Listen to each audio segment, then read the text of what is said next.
This is the ZINUS Linda mid-century wood platform bed frame, and I've been using it long enough to know what holds up and what doesn't. I picked it for the clean mid-century look, the promise of easy setup, and the fact that it doesn't need a box spring. I wanted a bed that looks great without costing a fortune, and this checked most of those boxes right away. On appearance and feel, the design delivers what the photos suggest. The spindled headboard looks airy instead of bulky, the tapered legs lift the frame visually, and the corners have a gentle curve that softens the whole profile. The finish reads as a deep brown with a dark pecan vibe under normal light, though in my opinion, the stain can lean a touch warmer or redder depending on your room lighting. The wood has a smooth, stained feel rather than a heavy lacquer, so it looks more natural. One detail that caught my eye right away is the exposed screws on the top rail of the headboard. They're not hidden and there aren't caps in the box. It doesn't ruin the look, but it breaks the clean line if you care about those little things. The overall silhouette still fits modern, minimalist, or mid-century rooms without fighting other furniture, which is one reason I chose it. From my experience, the setup is one of the strong points. The frame shows up in a single heavy box with all parts well packed and labeled. I built it with a friend in under an hour. The instructions are straightforward, and my box included a ratcheting Allen key that made the job much faster than a standard L-wrench. The slats are real wood and sit into the frame securely, and the center support uses steel, which helps with long span rigidity. Once assembled, the bed felt sturdy and stable on day one with no wobble. It supported my standard king mattress with no box spring, and the platform height around 12 inches made underbed storage easy. As for size, the outer dimensions are about 82.3 by 79 by 41.34 inches. The inner platform is slightly smaller than a standard king mattress, so the mattress overhangs by roughly half an inch on the sides. It's intentional for a snug look, but visually, it can look like the mattress is just a hair larger than the frame.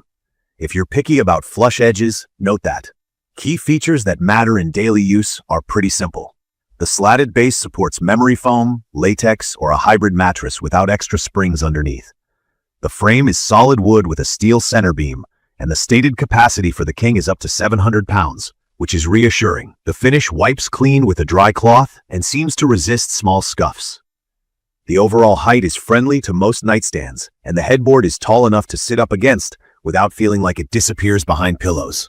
The 5-year warranty is a nice bit of backup for peace of mind. Where the story changes a bit is the noise over time. Out of the box, it was quiet. After regular use, I started noticing a light creak when I sat at the edge or shifted a certain way. That's common with wood and metal frames because wood compresses a bit and hardware can ease up. A quick retighten of the bolts helped right away.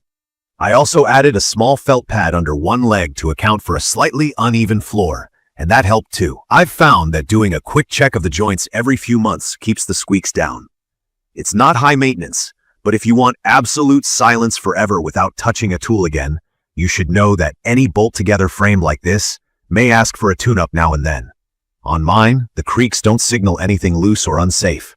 They're just the usual contact points doing what they do. The point I kept coming back to is how the Linda balances style and practicality. The mid-century look reads correctly at a glance and up close. The frame is supportive with real slats, a steel center, and no need for extra gear.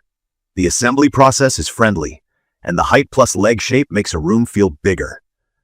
What I didn't love is the exposed headboard screws and the slight mattress overhang. I'd also set expectations on finish color shifting a bit, depending on your lighting or batch, which is normal at this price, but worth noting. If small finish details are a deal breaker for you, that might be a sticking point. If you're flexible on those, the overall value is strong. It's perfect for someone who wants a mid-century look at a fair price, needs an easy build in a single box, and prefers a platform bed with reliable slat support. In my opinion, the Linda works great in a primary bedroom or a guest room, especially if you don't want to fuss with a box spring and you want something that looks more expensive than it is. If you're a light sleeper who's sensitive to any creak, consider that you may need to retighten bolts after some months. If you're a design purist who can't stand visible hardware on a headboard, that detail may get under your skin. I'd recommend this for renters and first-time homeowners who need a stylish, sturdy bed that's easy to move and reassemble. I'd recommend it for guest spaces because it looks polished and holds up to occasional use with minimal attention. I'd also recommend it for anyone fine with basic upkeep, like checking bolts a few times a year. If you want zero maintenance and museum-grade finishing, this isn't that kind of piece, but the price reflects that. In conclusion, the ZINUS Linda mid-century wood platform bed frame nails the look, builds fast, and supports a king mattress without a box spring. The trade-offs are honest. A few visible screws, a slightly smaller platform than the mattress footprint, and possible creaks that respond well to a quick tighten. For the cost, it's a well-balanced choice with real style and solid day-to-day function. If that mix lines up with what you need, it's an easy pick.